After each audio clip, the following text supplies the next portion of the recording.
ಇರೋದನ್ನ ನನ್ನಿಂದ ನೋಡೋಕ್ಕಾಗ್ತಿಲ್ಲ. Kaveri, please come back. ನಿನಗೋಸ್ಕರ ಈ ಪ್ರೀತಮ್ ವೆಯ್ಟ್ ಮಾಡ್ತಿದ್ದಾನೆ. ಸತ್ತಿರೋ ಮನುಷ್ಯ ಹೇಗೆ ಉಸಿರಾಡೋದಿಲ್ವೋ ಹಾಗೆ ಸತ್ತಿರೋ ಮನಸ್ಸು ಯಾರ ಹತ್ರನೂ ಮಾತಾಡೋದಕ್ಕೆ ಬಯಸಲ್ಲ ಪ್ರೀತು. ನಾನೇ ಮಾತು ಶುರು ಮಾಡ್ಲಾ? ಪ್ಲೀಸ್ ಮಾತಾಡಿಸ್ಬೇಡ. ಮಾತಾಡಿದ್ರೆ ಕಾವೇರಿ ಹೇಗೆ ರಿಯಾಕ್ಟ್ ಮಾಡ್ತಾಳೋ ಏನೋ. ನಾನಿವಾಗಿರೋ ಪರಿಸ್ಥಿತಿನಲ್ಲಿ ಹೇಗೆ ರಿಯಾಕ್ಟ್ ಮಾಡ್ತೀನಿ ಅಂತ ನನಗೆ ಗೊತ್ತಿಲ್ಲ.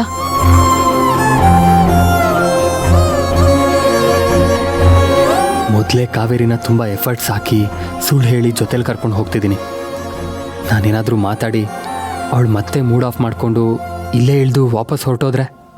ನಾನಿವಾಗಿರೋ ಸ್ಥಿತಿಲಿ ಮನ್ಸಿಲ್ದೇ ಇರೋ ಮನಸ್ಸಲ್ಲಿ ನಿನ್ನ ಜೊತೆ ಬರೋದಕ್ಕೆ ಒಪ್ಕೊಂಡಿದ್ದೀನಿ.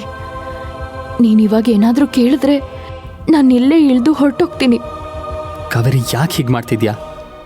ನನ್ನ ಹತ್ರನೂ ಶೇರ್ ಮಾಡ್ಕೊಳ್ದೇ ಇರೋವಂಥದ್ದು ಏನಾಗಿದೆ ನಿನಗೆ? ನೀನು ಎಷ್ಟೇ ಬಲವಂತ ಮಾಡಿ ಕೇಳಿದ್ರು ನಾನು ಏನೂ ಹೇಳೋ ಪರಿಸ್ಥಿತಿನಲ್ಲಿ ಇಲ್ಲ ಪ್ರೀತು. ಪ್ಲೀಸ್ ನನ್ನ ಏನೂ ಕೇಳಬೇಡ. ನಮ್ಮ ಡೆಸ್ಟಿನಿ ರೀಚ್ ಆದಮೇಲೆ ಮಾತಾಡಿಸ್ಲಾ ಅಥವಾ?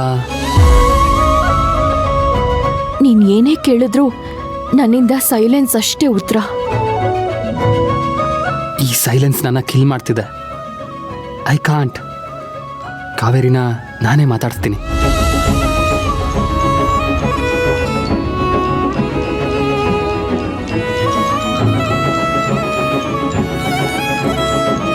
ಕಾವೇರಿ,